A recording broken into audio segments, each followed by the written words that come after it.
I'm here today to talk about basilar thumb degenerative joint disease, also known as thumb CMC joint degeneration. This is a common condition that affects many people, particularly people that have done manual work, others that have a genetic predisposition to arthritis at the base of the thumb.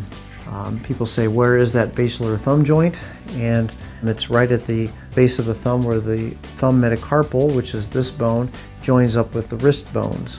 That condition can present as bone spurs, as illustrated on this model at the base of this thumb where this normally articulates and moves freely.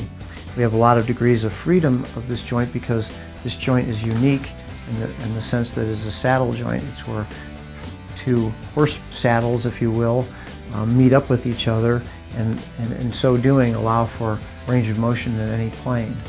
There's many ways to treat this arthritis. Some of the more modern approaches are implant arthroplasties. What does that mean? This is a metal device that replaces that joint.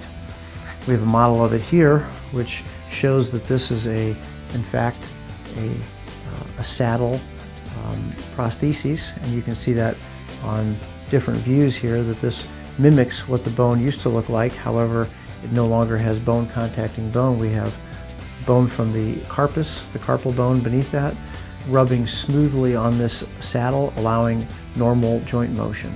This restores the kinematics of the joint quite nicely, does not sacrifice any tendons in the form in the process. People have a very quick recovery, a quick return to function, and very satisfying results.